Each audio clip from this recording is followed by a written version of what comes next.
우리가 지난 시간까지 시편 119편 가장 긴 시편의 말씀을 보고 이제 120편부터 134편까지의 15편, 이 15편의 시편은 다 부제가 붙어 있습니다. 성전에 올라가는 노래 이렇게 되어 있습니다. 15편 이 성전에 올라가는 노래. 그리고 이제 135편부터는 주로 찬양의 노래로 대미가 장식되는 그런 시편의 구조를 볼 수가 있습니다. 성전에 올라가는 노래다. 어떻게 보면 금방 감은 옵니다. 어릴 때 특별히 저 같은 경우에 갈 데가 없잖아요. 집을 벗어나면. 그래서 학교 가고 등하교 할 때 제잘 그리고 또 동료도 부르고 배웠던 음악 시간에 배웠던 동료를 부르면서 또 옆에 이제 그 개울이 있으면 또 그 개울에 맞는 노래도 부르고 종이배 이런 노래도 부르고 그리고 또 어릴 때 교회 갈 때 다리를 건너서 가고 이러면 하여튼 즐겁죠. 또 기다려지고 사실상 어릴 때는 거의 TV가 없었거든요. TV가 없었는데 저희 집은 좀 빨리 그래도 TV를 산 편인데 마을에서 두 번째 빨리 TV가 있었는데 초등학교 2학년 때가 3학년 때가 TV가 있는데 보통 일반 우리 친구 집에 제 친구 집에는 텔레비전이 중학교나 돼서야 그렇게 있었어요. 그러니까 주일날 할 일 없잖아요. 아이들이 일하러 안 가면 이제 교회 가자 그러면 그 당시에는 꼭 무슨 교회 왜 가느냐 이런 질문이 없어요. 그냥 거기 가면 마을 회관같이 교회는 큰 장소고 마당도 있고 또 놀이기구도 그네도 있고 그래서 교회 가고 또 교회 가면 그때 이제 제 기억으로는 식사를 잘 안 주셨어요. 그때는 먹을 게 궁했는지 그래도 어쨌든 교회 가면 뭔가가 집보다는 나았거든요. 사탕을 주도 하나 주시고 이제 성전에 올라가는 노래라면 상당히 일단은 즐거운 노래다 이렇게 우리가 생각하기 쉬운데 사실상 비탄시다 이렇게 또 우리가 많이 이야기해요. 혹은 영탄조, 비탄조. 왜냐하면 이 성전에 올라가는 노래들은 어떤 배경인가 대체로 오늘 시편도 사실 다윗의 저작이다라고 거의 이제 생각하고 있지만 이 성전에 올라가는 노래의 대체로 배경은 새 절기, 우리가 유월절, 오순절, 장막절 혹은 수장절 이 새 절기에 흩어졌던 이스라엘 백성들이 성전을 향하여 나아갈 때 아주 기쁜 일이지만은 단지 기쁠 수만은 없는 그런 상황에서 이제 노래를 부르는 물론 기본적으로 하나님께 감사하는 그러한 마음은 있겠지만은 그래서 이 비탄조가 많이 있다. 그래서 비탄시다라고도 이야기하고 특별히 이렇게 3번 예루살렘에서 또 굳이 순례 개념이란 말은 좀 그런데요. 순례라는 말은 참 좀 그런데 어쨌든 성전 순례시다라고도 이렇게 부제를 붙입니다. 그래서 오늘부터 15주 동안 보는 시편들은 그런 시편이 되겠습니다. 오늘 120편은 대체로 다윗의 시편이다. 우리가 다윗이 배가 고파서 이제 아히멜렉 거기에서 이제 우리가 그런 기사를 보지 않습니까? 그래서 진설병을 먹고 또 도액이라는 에돔 사람이 다 쳐 죽이는 85명을 쳐 죽이고 하는 그러한 우리가 사건이 있죠. 그것을 아마 상기하는 그런 노래가 아닌가 그렇게 봤을 때 상당히 비탄되는 슬픈되는 그런 노래다라고 이렇게 말하고 있습니다. 1절에 보면 환난 중에 여호와께 부르짖었더니 내게 응답하셨도다라고 이렇게 말하고 있습니다. 환난이란 말은 성경에서 우리가 자주 만나게 됩니다만은 이 환난이 뭔가에 대해서 우리가 구체적으로 좀 생각해 볼 필요가 있겠어요. 환난 중에 여호와께 부르짖었다. 우리가 환난이라고 하면 구체적으로 무엇을 잡아낼 듯 하지만은 또 몇 번 생각해 보면 이 환난이 과연 무엇인가? 또 여러 가지 생각을 하게 됩니다. 우리는 일단 환란이다 그러면 사건을 생각할 수가 있습니다. 어떤 사건이 있었다. 그래서 평화로운 가운데서 갑자기 마른 하늘에 벼락이 치듯이 어떤 교통사고가 났다든지 또 자녀가 어떤 실족을 한다든지 뭐 이런 여러 가지 일들을 우리가 환란이라 하겠죠. 또 중요한 어떤 재물이 도적질을 당한다든지 또 내 몸에 갑자기 큰 병이 든다든지 뭐 이런 것은 우리가 환란이라고 하겠습니다. 우리가 인생을 그릴 때는 그저 원만하게 그리죠. 어릴 때 우리가 그림을 그리라 그러면 다 서울 사람들은 또 이렇게 아파트를 그릴 거고 또 우리 어릴 때 다 집이 다 정해져 있잖아요. 시골집은. 근데 꼭 그렇게 그려요. 다 그렇게 생겼는데 요새는 그런 집이 잘 있을지 모르겠어요. 꼭 기와집 끝이 이렇게 초가집은 잘 안 그려요. 기와집을 그리는데 그 그릴 수가 없죠. 그 안에 무슨 환란이 있는가 그릴 수가 없죠. 다 아이들은 웃는 모습으로 또 그리고 그게 깨지는 게 그 그림이 깨지는 게 환란이죠. 그런 아름다운 평화로운 엄마 아빠가 그림에 있는데 엄마 아빠가 하나 그림에서 지워진다든지 사라진다든지 엄마 아빠가 갑자기 사고로 엄마 아빠를 더 이상 그릴 수 없는 상황이 생긴다든지 뭐 이런 것들이 우리가 1차적으로 환란이다. 이 환란을 이야기하면 우리는 금방 욥을 떠올리죠. 욥과 같은 그러한 환란을 당하고 싶은 사람이 어디 있겠어요. 욥의 기도를 하다가도 행여나 내가 욥같이 될까 봐 두려워서 기도하기 어렵잖아요. 그런 마음들 있잖아요. 하나님 한만 그래도 그건 안 됩니다. 우리가 어려운 일을 벗어나도 분명히 벗어나도 그 어려운 일은 다시 가기 싫을 때가 있거든요. 그 어려운 일은 다시 겪기 싫을 때가 있어요. 그 욥은 10자녀를 잃고 재산을 잃고 그리고 몸에 병이 들고 그렇다고 해서 또 부부의 금슬이 좋은 것도 아니고 또 형제 친구들이라고 와서 격려하기는커녕 어떤 신앙의 시험거리가 되고 뭐 이런 상황이 우리가 환란이다라고 이렇게 1차적으로 생각하기 쉬워요. 그러나 어떻게 보면 이 환란이 없지 않거든요. 이 세상에. 이런 환란이 외예적이라고 생각하지만은 외예적이지 않거든요. 우리가 드라마를 보면서 어떤 교통사고라든지 어떤 갑자기 암이 선고된다든지 이런 것들을 왜 드라마를 보면서 공감합니까? 나에게도 일어날 수 있는 일이기 때문에 공감하는 거예요. 우리가. 안 그러면 드라마 같은 것에 호소력이 없을 거예요. 그러나 누가 갑자기 병을 선고받아서 뭐 말기다 이러면 우리가 갑자기 우리도 들썩내려 앉는 것은 나에게도 그런 일이 생길 수 있다는 공감대가 있기 때문에 그런 드라마가 되는 거거든요. 그래서 어떻게 보면 사건으로만 환란을 정의 내리려고 하면 우리는 이 환란이 떠나지는 않는 거예요.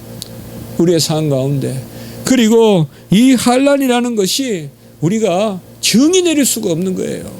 무슨 일 가운데서 어떻게 이런 일이 벌어질지 우리가 정의를 내릴 수가 없어요.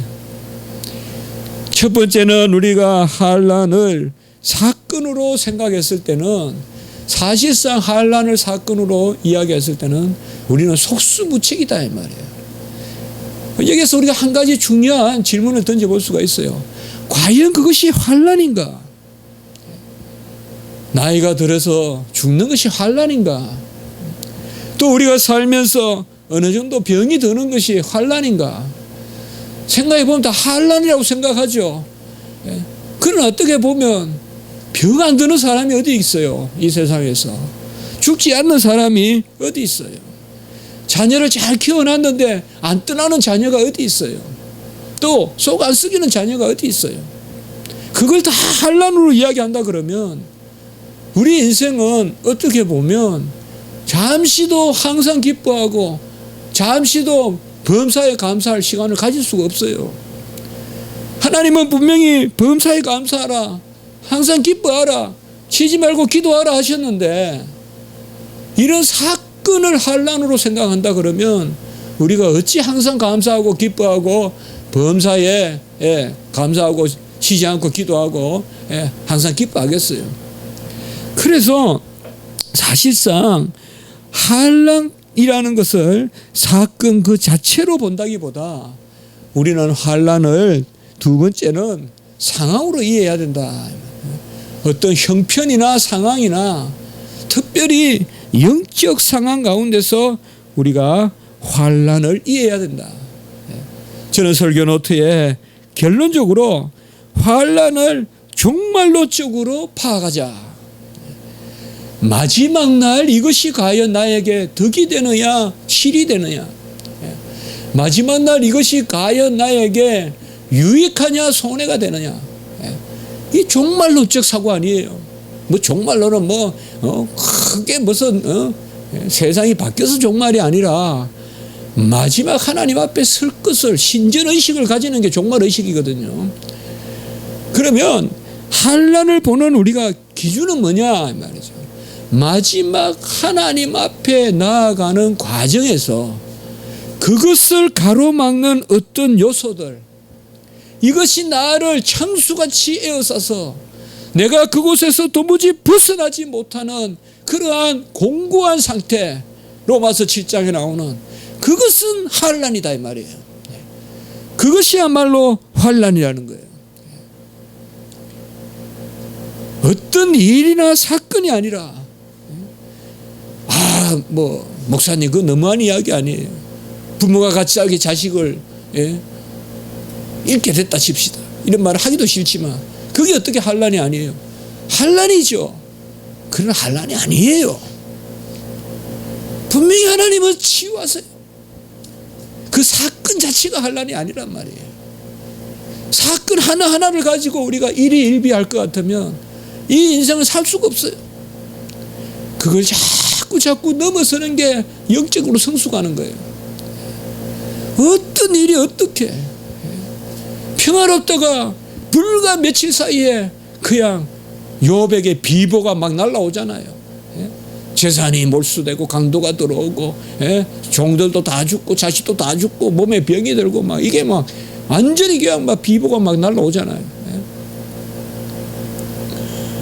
우리가 환난이라는 것은 분명히 환난이에요. 그러나 그 자체가 어떻게 보면 환난인 것은 없다. 정말 환난인 것은 뭔가 하면 나에게 몰려오는 영적인 위기, 그것이 바로 오늘 여기에 환난 중에 여호와께 부르짖었더니 여호와께서 응답하셨도다. 우리가 다음 말씀을 쭉 보면 어떤 칼을 막아달라거나 어떤 나에게 생긴 재난을 막아달라는 게 아니에요. 속이는, 나를 유혹하는 그것을 막아달라는 것이 지금 기도예요. 사실 우리가 다 이르도 사실 우리가 이 땅의 기준으로 봐서 그렇지, 하늘나라 가서 이 땅의 고난이 그 자체로 무슨 의미가 있겠어요? 아이고 언젠가 내가 지상에서 한때 어려웠지 뭐. 그러나 그걸 하나님이 오히려 기회로 복을 주셨지. 이 땅에 사니까 이 땅에 이 정말 막 참 복잡다단한 이 어려운 일들, 이게 의미를 가지게 되고 나를 괴롭히고 힘들게 하고 또 나도 누군가를 힘들게 할 때도 있고 또 간혹은 이렇게 저렇게. 그러나 하나님 나라에 우리가 갔을 때 이 인생이라는 것은 정말 우리가 1000년을 살아요. 누가 1000년이 하루 같다 그랬는데 우린 100년 산다 그러면 1시간 한 점에 불과하지 않냐, 한 경점에 불과하지 않나, 시간이 한 점에 불과하지 않느냐. 성전에 올라가면서 환난 중에 여호와께 부르짖었다라고 이야기할 때 사실상 우리가 성경을 통해서 믿음의 일꾼들은 상황 그 자체를, 사건 그 자체를 보지 않았다는 거예요. 가만 보면 사건 그 자체에 매여가지고 끝까지 기도하고 하는 모습은 보기가 어려워요. 우리가 항상 하나님 앞에서 내가 하나님을 어떻게 섬길 것인가, 또 하나님의 소명을 내가 어떻게 감당할 것인가 하는 그것 가지고 끝까지 기도하고 매달리는 거지. 어떤 사건 그 자체, 내가 뭐를 했는데 이것을 회복시켜 주십시오, 이걸 회복시켜. 그렇게 기도하지 않아요. 그렇게 기도하지 않아요. 그런 것은 자녀를 살려달라거나 내 병을 낫게 해달라거나 이런 기도들이 나오는 것은 구원받기 전에 우리 주님이 어떻게 보면 주님의 어떠하심을 드러내시려고, 표적을 행하시려고 보여주는 거지. 믿음의 선지자들이나 주님의 백성들은 어떤 사건을 놓고 치열하게 기도하지 않아요. 다윗이 괴롭혔던 그 요압부터 해서 얼마나 힘들겠어요. 그 평생 요압을 끼고 살잖아요, 다윗이. 확 그냥 없애고 싶을 텐데. 그래도 성경에는 요압을 없애달라고 기도 안 해요. 요압을 없애달라고 기도 안 해요. 그런 것들 안 적혀 있어요. 어떤 사건이 아니라 그 사건이 주는 전체적인 상황, 영적인 상황, 그것이 바로 우리에게 환난이 될 수 있다. 도액이라는 사람이 고자질을 해서 한 85명의 그 제사장들을 다 죽인다 이 말이죠. 이런 것들이 뭘 의미하겠냐 이 말이에요. 다윗에게 도액을 처벌해 달라거나 뭐 그런 수준의 기도가 아니다 이 말이죠. 전체적으로 제사장을 업신여기고 제사장의 성전에 피를 뿌리는 지금 이 상황 아니냐 이 말이에요. 성전에 피가 쏟구치는 상황 아니냐. 성전에 올라가면서 꼭 그 사건이라고는 안 하지만은 주석하는 분들이 이 시편의 상황이 그 사건이라고 봤을 때 우리가 특별히 성전이라는 개념과 어울리잖아요. 진설병이 사람을 위해 있다는 것은 바로 안식일이 사람을 위해 있다는 것이죠. 주께서 쓰시겠다 하면 쓰시는 거예요. 주일도. 주께서 주의 일을 주일 안식일에도 하시는 거예요. 주께서 쓰시겠다 하면 안식일에도 쓰시는 거예요. 거룩한 떡도 주께서 쓰신다 하면 쓸 수 있는 거예요. 그걸 알려주면서 바로 성전의 본질을 이야기하는 것이죠. 여러분, 우리가 이 세상에서 또 마음 많이 배웠다고 또 잘 산다고 뭐가 행복하겠어요? 우리 동네에 벤치가 있는데 잘 산다고 뭐 동시에 벤치 두 군데 엉덩이 걸치고 앉아 있습니까? 부자도 엉덩이 있고 하나밖에 없고 부자도 벤치 하나 앉아 있고 똑같아요. 뭐 저번에 어디 워렌 버핏인가 나오는데 TV에 나오는 것보다 워렌 버핏도 똑같이 의자에 앉아 있대요. 나는 뭐 워렌 버핏은 무슨 공중에 떠 있는 줄 알았어요. 재산이 많으니까. 다 똑같아요. 어떻게 보면 사건적인 입장에서는 뭐 많이 배웠다고 그거 가지고 특별히 내가 잘 살 거니 생각하지 마세요. 뭐 저는 돈이 많으면 특별히 행복할 거라 생각하지 마세요. 특별한 그런 거 없어요. 우리가 하나님의 말씀을 가지고 모든 일을 하나님의 말씀에 세우며 즐거워하는 그 일에 즐거움이 더하고 덜한 것이지 재물은 절대 그러지 않아요. 재물은 절대 그러지 않아요. 오늘도 오면서 우리가 금방 막 크락션을 울리고 몰라요. 제 눈에 그렇게 보여서 그런지 몰라도 다 좀 비싼 차들 산 사람들이 보면 오히려 여유가 없고 막 다닌단 말이에요. 내 차는 그냥 부딪혀도 괜찮아 하는 그런 마음인지 이거는 뭐 노블리스 오블리제는 차치하고라도 있는 사람이 좀 크락션을 덜 울리면서 다니는 게 그게 세상의 아름다움일 텐데 더 울리면서 다니고 말이죠. 그 속으로 그런 생각 드는, 저래 돈 벌고 저래 쓰는구나, 그런 마음이 든단 말이에요. 간혹은 뭐 누굴 경멸하고 그래서는 안 되지만은 우리는 사건이 아니라 상황이고, 사건 자체가 우리를 궁극적인 환란으로 몰고 가는 경우는 없다. 사방의 적이 나를 에워싸고 사방에서 창을 나한테 겨누어도 그 자체가 아직까지 환란은 아니다. 그때 기도하고 하나님이 살아계시기 때문에, 여호와가 우리의 편이시기 때문에, 여호와가 함께 계시는 우리가 어찌 환란이 있겠냐 이 말이에요. 그 자체로. 다만 우리에게 환란이 있다 그러면 그 여호와를 멀리하는 것이에요. 왜? 그런 일로 말이에요. 저는 박안서 소설가의 책들을 거의 많이 다 읽어봤습니다만은 최고 슬픈 소설이 박안서 거기 아들이 죽었어. 그래 아주 재미있는 표현을 썼어요.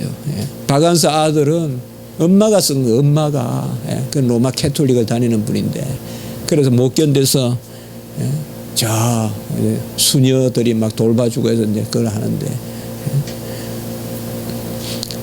제가 그거 보고 좀 이렇게 너무 좀 표현이 그렇지만, 그때 아니면 어떻게 그러면 애가 화장실에 똥을 굵게 눈다 이거예요. 그 모습이 보고 싶다는 거예요. 변기에 들어있는 굵은 아이가 놓은 똥을 보고 싶다는 거예요. 그렇게 자식이 보고 싶다는 거죠. 평소에는 에이구 아이고 더러워 왜 물 안 내렸어, 그래 거기에 우리 애는 화장실에 갔다 물을 안 내리는 버릇이 있는데, 그런 것을 이렇게 쓰는 것을 봤어요. 그리고 그 소설가가 얼마나 생각을 많이 했겠어요. 또 어릴 때부터 북한에서 내려오고 자기의 그 자서전적인 그런 소설도 많이 썼잖아요, 그분이. 그래서 그분의 삶을 좀 우리가 알잖아요. 그래도 못 견뎌 하는 거예요. 지금도 생각하면 그분이 견뎠을까 어떻게. 결국 돌아가셨잖아요. 얼마 전에 작년인가. 마음이 많이 아팠어요. 상처에 치료받고 돌아가셨는지. 제가 그 책을 읽을 때만 해도 우리에게 그런 일이 생겼을 때 우리가 어떻게 그걸 이기느냐 이 말이죠. 일 그 자체는 환난이 아니다 이 말이에요. 월터 스토퍼 교수님 우리나라에도 왔지만은 자식이 알프스에 가서 죽었잖아요. 그 르멘트 포로 선이라고 책을 하나 쓰잖아요. 시편을 주로 말씀을 많이 비추어서 그분이 저번에 와서 발표를 하셨어요. 세문안교회에. 저는 항상 그분은 젊어 보였어요. 머리가 꼬슬꼬슬하고 항상 젊어요. 어느 지휘자 닮았어요. 그 꼬슬꼬슬하게 기억을 해요. 제가 미국에 있을 때 그분 강연을 또 들었거든요. 칼빈 대학교에 강사로 왔을 때.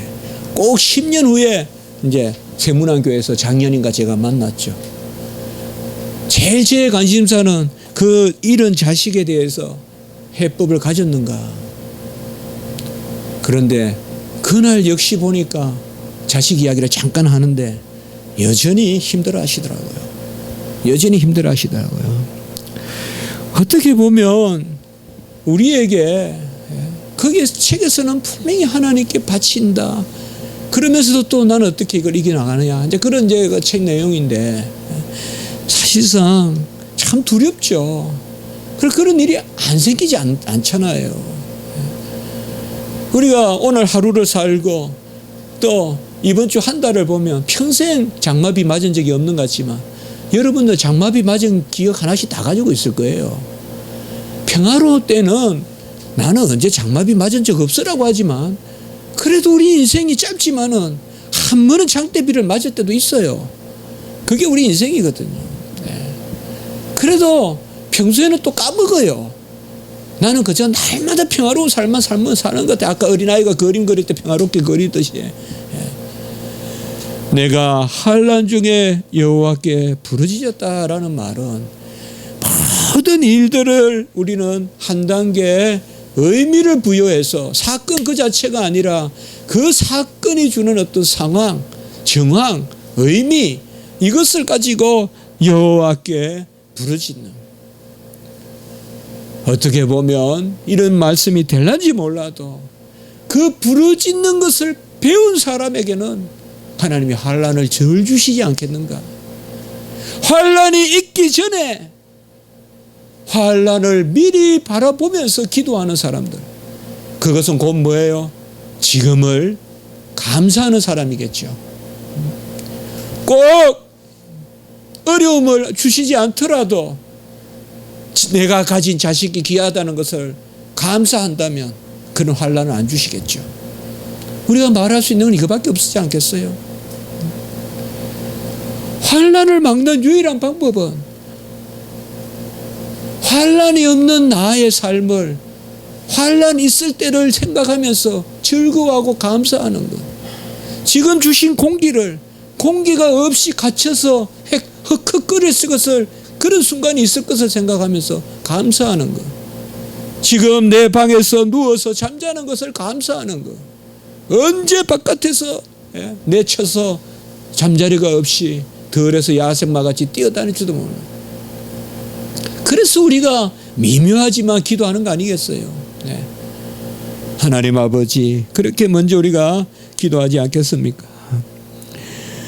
이 시편 기자의 환난 가운데 부르짖었더니, 우리가 부르짖음은 기도의 본질이다라고 이야기했어요. 시편에서 부르짖었더니 기도의 본질이다. 말씀대로 부르짖었더니 응답하셨다. 2절에 보시면 거짓된 입술과 속이는 혀에서 내 생명을 건져 주소서라고 이야기하고 있습니다. 아까 말씀같이 역시나 어떤 환난 그 자체가 아니다. 거짓과 속이는 이렇게 반복되어 형용사가 동의어가 나옵니다. 그리고 입술과 혀, 이것도 반복적으로 이렇게 나옵니다. 어떻게 보면 우리가 거짓과 속이는 입과 혀는 창세기에 뱀을 떠올릴 수 있겠죠. 금방 속이고 거짓을 아비고 유혹하고. 시편 기자는 지금 그것을 막아달라는 거예요. 온갖 거짓된 것들, 온갖 허망한 것들, 거짓의 아비, 마귀 사탄의 유혹으로부터 나를 건져 주십시오. 어떤 사건이라기보다 그 사건이 주는 상황에서 우리가 어려우면 유혹당하기 쉽거든요. 내가 조금 애로우면 타협하기 쉽거든요. 아무것도 아니거든요. 정말 아무것도 아니에요. 아무것도 아니거든요. 그런데 크게 생각되거든요. 그게 마귀 사탄이란 말이에요. 다 살게 돼 있거든요. 안 죽거든요. 하나님의 편에 서야지 살 것 같아도 모르드게 하나님이 계시기 때문에 곧 이스라엘이 그냥 없어질 것 같아도, 이제 지구상에서, 역사상에서 없어질 것 같아도 아니거든요. 하나님 아무것도 아니거든요. 사건 자체는. 그래서 자꾸 거짓된 입술이 있다. 너 이러다 평생 죽어. 너 이러다 평생 아무것도 못해. 자꾸 그걸 크게 만들고 말이죠. 근데 마귀 사단 물러가라라고 해야 돼. 물러가라. 그리 마옵소서라는 그런 유혹이 있다 이 말이 우리에게도. 왜 굳이 그렇게 하냐라고 마귀 사탄이 속삭인다 이 말이.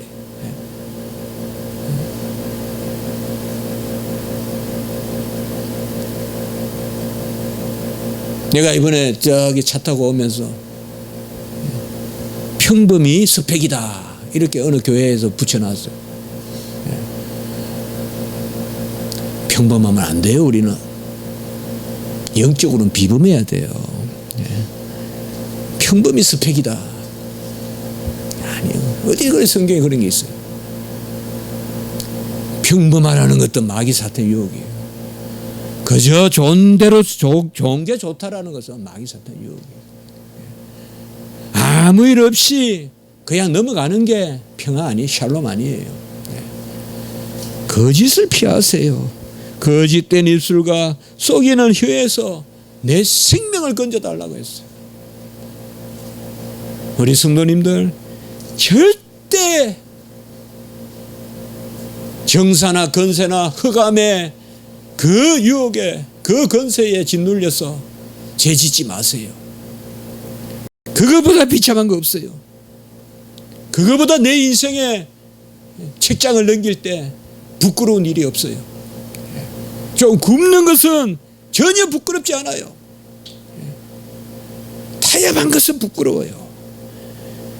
물론 우리가 100% 그런데 온전할 수는 없지만 좀 줄여가면서 살아야 안 되겠어요. 나이가 들수록 더 타협하고, 나이가 들수록 더 먹을 게 없고 생계가 없고, 기도해야 돼요. 너무 요새 앓는 소리 많이 해요. 우리 성도님들도 뭐 은퇴하면 하나님이, 은퇴하면 하나님 없습니까? 직장 다닐 때만 하나님 계십니까? 너무 노훈이 이런 것도 너무 그럴 필요 없어요.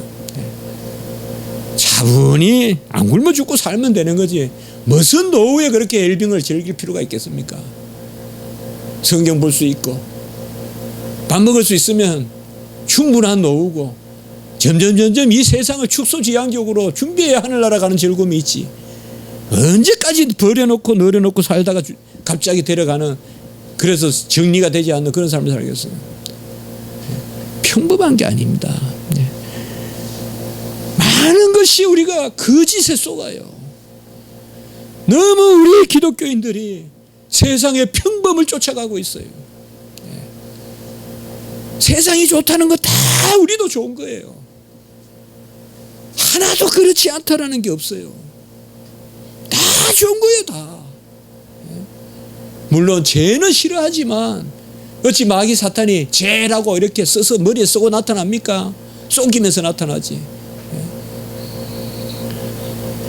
거짓된 입술에 쏙지 마십시오.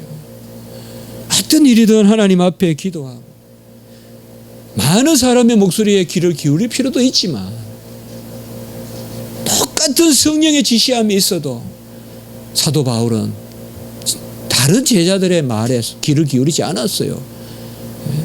다른 전도자들의 말에 귀를 기울였으면 예루살렘으로 안 갔죠. 환란이 있으니까 가지 마라.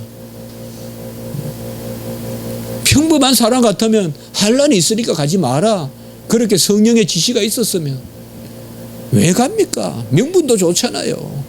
1차, 2차, 3차 전도여행 전도했겠다, 다 소아시아 교회 부흥하겠다, 어느 교회에 있으면 될 거 아니에요.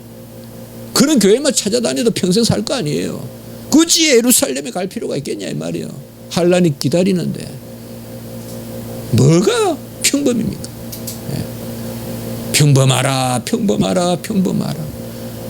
웰빙, 목회자의 노후. 목회자의 노후는 열심히 평생을 사셨으니까 하나님이 지키시겠죠. 제가 아니라고 이야기하는 거 아닙니다. 아니라고 이야기하는 거 아니에요. 목회자님들 너무 열악해요. 제가 왜 모르겠습니까? 그러나 뭔가 돌아가는 정신이 아니라 이 말이에요. 너 속이는 혀여, 무엇을 내게 주며 무엇을 내게 더할꼬. 그렇죠. 내가 환란이 있어요, 목이 말라요, 물 줄게 이리 와. 한 번만 무릎 꿇어. 세상의 영화를 보여줄게. 강야의 시험과 같이. 나에게 한 번만 절해. 만국의 영광을 다 줄게. 절 안 하겠어요 우리가? 무릎이라도 안 꿇겠어요?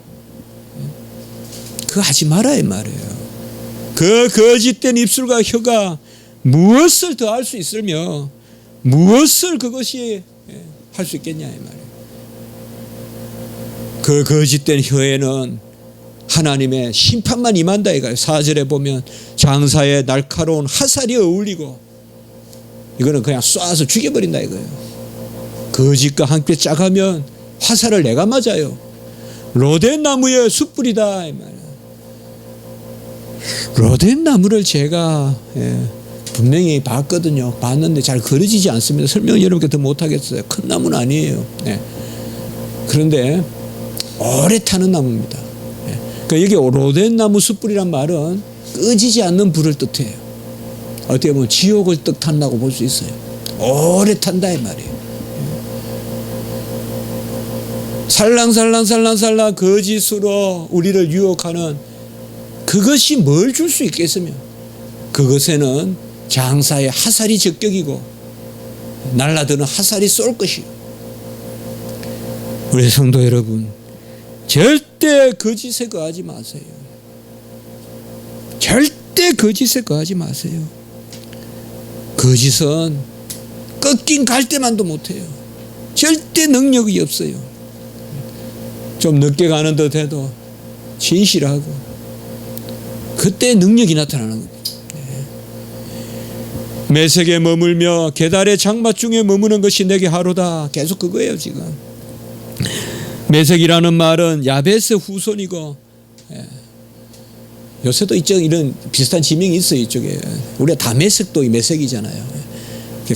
가스피해, 흑해, 오늘날도 말하면 그 발트 흑해 있잖아요. 흑해 그쪽입니다. 러시아 남부 저쪽에 그쪽에 사는 이방인들이에요. 게달은 성경에 보면 이스마엘의 둘째 아들이에요. 무슨 말이냐? 이방인들이란 뜻이에요. 여호와를 떠나서 지금 성전에 올라가는 노래죠. 성전에 거하는 것이 복이다. 이방의 장막에 거하는 것보다. 아마 메색이나 게달의 장막은 세상적으로는 부유했을 거예요. 세상적으로는 윤택하고. 그러나 그곳에 거하는 것보다 주님의 성전에 거하는 것이 복이다. 6절 7절은 특별히 샬롬에 대해서 말합니다. 우리는 샬롬을 항상 열매라는 개념으로 바라보려고 했죠. 맞습니다. 샬롬은 열매입니다. 결과가 좋은 것입니다. 그들은 샬롬을 미워하는 자들이라고 했습니다. 잘 기억하셔야 됩니다. 우리가 일시적으로 유혹하는 말, 일시적으로 하평이다 거짓 선지자들의 말, 그런 것은 다 열매가 없어요. 그들은 하평을 좋아하는 사람들이 아니에요. 겉으로 보면 이 세상에 평범한 사람들이 하평인 것 같아요. 저는 신학교에서 신학생들에게 자주 그런 이야기해요. 좀 비번한 신학생들 좀 만나면 좋겠다. 너무 챔피언 인류 똑같다 이 말이에요. 좀 엉뚱한 신학생 좀 만나면 좋겠다. 좀 고무신도 신고 다니고 좀 굶기도 하고 왜 이렇게 평범하냐 우리 신학생들이. 그게 하평이냐. 다 평범한 게 하평이냐. 간혹은 교수아가 잘못하면 대들기도 하고 왜 그런 신학생이 없냐 이 말이에요. 아무래도 아무래요. 세상과 너무나 똑같아지는 일. 이렇게 성직자가 세상과 똑같은 의식을 가지고 살 수 있을까? 그 생각을 해봅니다 많이. 화평이로다. 하나님은 평강의 왕이시니까 우리가 뭐 굳이 해칠 필요가 있느냐. 분쟁을 일으키라는 게 아닙니다. 거짓 화평에 우리가 짝해서는 안 된다는 것입니다. 하나님 앞에서 하나님 안에서 거해야 됩니다. 하나님은 간혹은 큰 전쟁을 일으키십니다. 하나님은 간혹은 하나님의 땅에 말발굽 소리가 나게 하십니다. 마지막에 하나님은 아마겟돈, 머깃도 큰 전쟁을 하나님이 허락하십니다. 분쟁이 없이 하평이다는 그것만이 하평이 아니라는 거죠. 오늘 이제 말씀을 맺겠습니다. 우리는 환난을 사건으로만 바라보지만은 훈련을 하자. 그리고 이 세상에 복잡다단한 일들이 우리에게 얼마나 많이 생기느냐.